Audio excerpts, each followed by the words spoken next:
This is Mark Bell from SuperTraining.tv, Super Training Gym, the strongest gym in the West, reminding you to go subscribe to thepowermagazine.com. Get yourself a subscription to the most powerful magazine on the planet. Also, make sure that you like this on Facebook. I'm going to wait till I get about 25 likes before I proceed to answer any further questions and post up another one on Facebook. So I want to make sure you guys are responding and interacting, and if anyone has any questions, that's also another way to interact. But make sure that you like it so we can get 25 likes at least, and then I'll move on from there.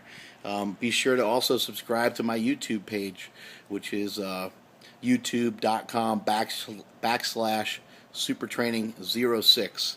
Okay, enough of the BS, enough of the plug-in, and don't forget to buy a slingshot from howmuchyoubench.net. That's it for all the plug-in for now, and let's go on to the questions. We got a great question here from Terminator. Terminator says he's a natural power lifter. He's not trying to criticize anyone who uses anything, but he finds it difficult to compare himself to great power lifters because he never knows who's doing what. So how strong do you think someone can be while being a natural lifter? Man, that is a loaded question. But first things first, I would suggest that you go and check out Bigger, Stronger, Faster. That'll help clear the air for you. I have a little tip that I think I have some advice that I think would help you, and it would help a lot of other people. It's a suggestion I said years ago, and I stand by it, that if you see somebody that's around 220 pounds and they're 10% body fat or under, then you can pretty much conclude that they're probably using some sort of enhancement. Again, that's not trying to place judgment on people. People are going to do what they want to do. People are going to do the things they want to do to get ahead.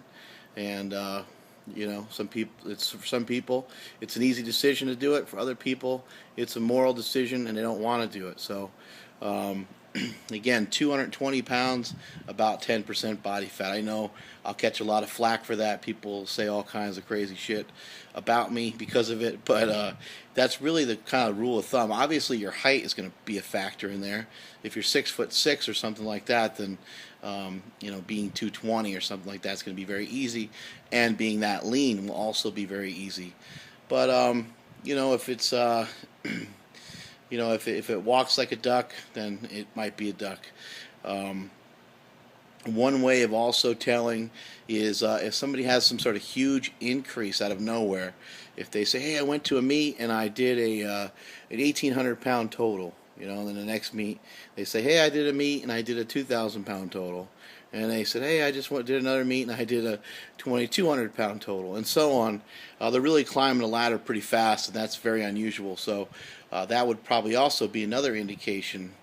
Guys like Mike Teixeira, he's a guy that lifts in a tested federation. Guys like Brad Gillingham, he also lifts in a tested federation. So while you can't really say that certain athletes are 100% drug-free, only they really know the truth, and maybe a couple or close people around them know the truth. But those guys have been tested many times, and Brad Gillingham has deadlifted over 830 pounds 50 times in competition.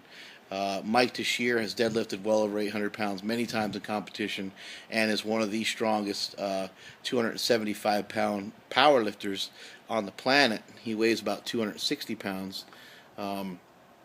So if you want to be compared to people, you want to compare yourself to people, then get into a drug-tested federation. And the only one that I think is worth anything would be the USAPL. I'm not saying that lifters in there are drug-free. I'm saying that they're tested, and so there's at least some sort of regulation there. Also, you kind of said you're not sure who's doing what. Amongst the great powerlifters.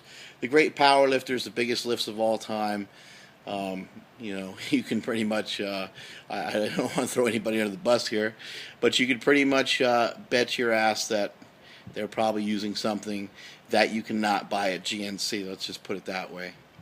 Hopefully that helps clear the air for you, Terminator.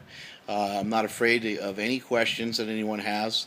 I think this stuff is really important. This is all part of the Power Project, and this is the part of keeping it real and making sure people understand all aspects of fitness and all aspects of strength.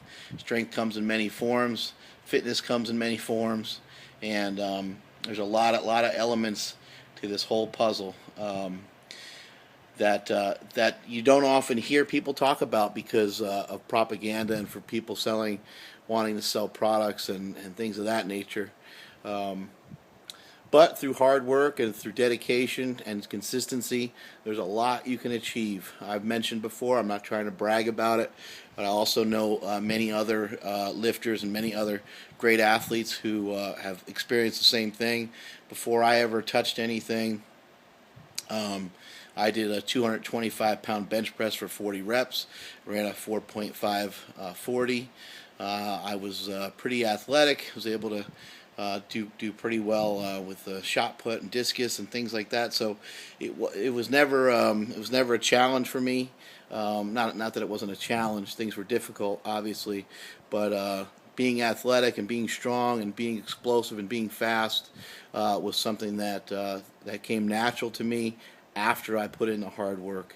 It was something that was probably already there for whatever reason, and I was able to kind of capture it at the right moment, and I was able to train it, and I was able to bring it up to a certain level. So whatever level you're going to reach is kind of almost predetermined in a way, which kind of sucks, but it's somewhat predetermined. Through hard work, dedication, everything else, you can make some major improvements. I remember playing Pop Warner football, not being able to run my fat ass across the field. I think we did 4 laps, I think it was, around the field goal post. So, 100 yards, basically times 4, or 110 yards times 4. It's not that far, but at 13 and being as heavy as I was, that was a long journey, and I said to myself that day, this will never happen to me again. I will never feel this kind of disappointment. I will start to work out, and I will start to train. And through my little Rocky montage, I did prevail. The next year I came out for the team, and I was kind of ahead of the pack as far as the running was going, which can't be said anymore because I can't run. I can't get out of my own way these days. But the point is that we're all given a certain genetic potential, but even with that genetic potential, even if it's not great, it can be fixed, it can be worked on, you can make improvements. Don't think that you have to resort to drugs to get the results that you're looking for. And again, if you want to be compared to other athletes that are at least tested, then I would go to a federation where they're tested.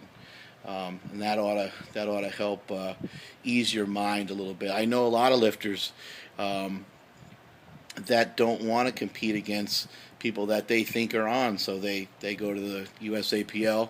Again, I'm not saying that those athletes are 100% drug-free, but they are tested, and there's some regulations, and that's going to keep some people away. You can't keep everybody from cheating. They're going to do it no matter what.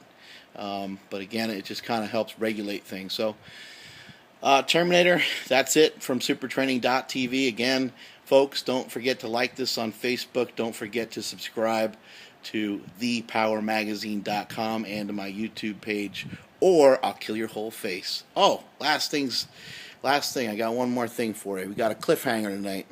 We're going to try something new. Those of you who have seen footage of Big Roy Bradshaw, I'm going to reveal in the next clip how much Big Roy Bradshaw actually weighed when he did his 903-pound bench press. So stay tuned. Later.